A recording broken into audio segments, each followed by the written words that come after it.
5-Minute Finance. Last video. Yeah. Other costs of buying a home. It's not as simple as, hey, I borrowed $200,000. Here's the $200,000 for the $200,000 home. Wrong. You also have pest and mold inspection fees. You want to make sure that the house that you're buying isn't a piece of garbage. It's not infested with termites and black widows and brown recluse spiders, and there's not a dead guy living underneath it. How could a dead guy be living? I don't know. He's a zombie. Homeowners insurance. We talked about that. Title insurance, whether it's basically paperwork insurance, survey fees, money to check the land, escrow fees. I'm not going to go into appraisal fees to find out what's the real price of that. There's all kinds of fees. You'll see whenever you buy a house, it's just more and more paperwork and more signing and more money, and there's nothing that you can do about it. Get used to it, folks. Renting versus buying. You will face this challenge during your lifetime. So I'm just going to simply read the graphic. So which should you do? Should I continue to rent? Should I buy? What should I do?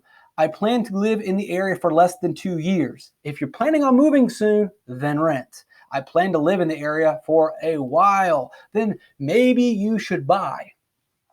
I want to maintain flexibility and mobility. I'm going to get a different job in a different city, or I'm going to change lifestyles, or then don't get locked into a house. If you take out a loan to that house, you're stuck there and you're stuck in that geographical location, and that might limit your job opportunities, education opportunities, your lifestyle opportunities. I want to build investment and equity over time.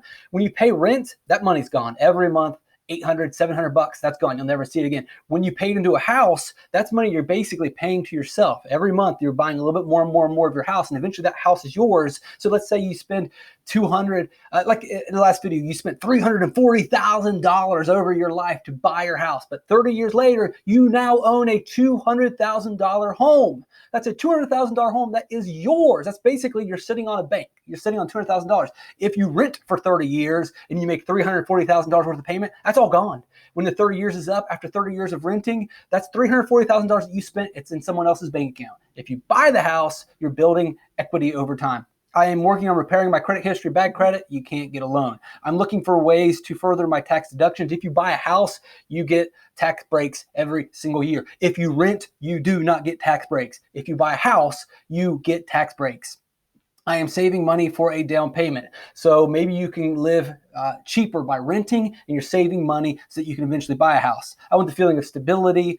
That's buy a house. I want the freedom of changing my living space. If you own a house, you can pretty much do whatever you want with it, depending on your homeowners association. But if you rent, there's a lot of times you can't do much with the house. Transportation choices, biking, busing, cars, carpooling, these are all options. Sometimes you can save money doing that. It just really a lot of times depends. If you live in a rural area, then you're driving every week. Now, maybe you can get a carpool to save some money. If you live in the city, you can drive, you can carpool, you can also take public transportation, sometimes save money. But as a guy who's ridden public transportation and lived in a city and dealt with it, you can save some money, but there are some definitely downsides to it. I'm not even going to go into it, but public transportation, there is a little bit of risk involved.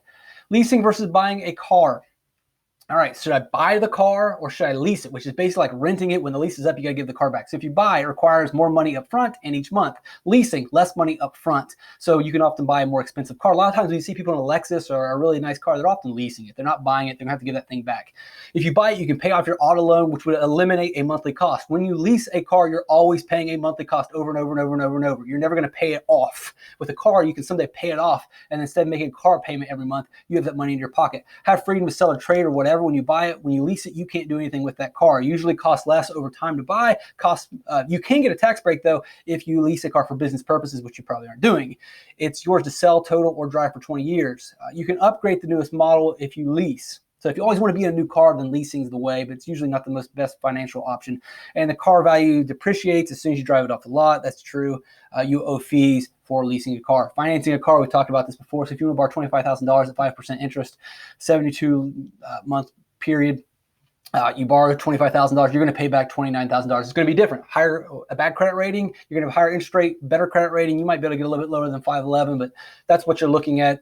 Maybe buy a cheaper car so you don't have to pay back as much money. Car ownership responsibilities.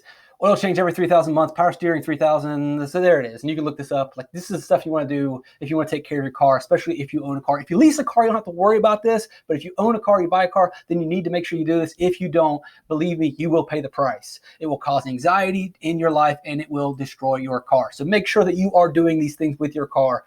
It will prevent anxiety.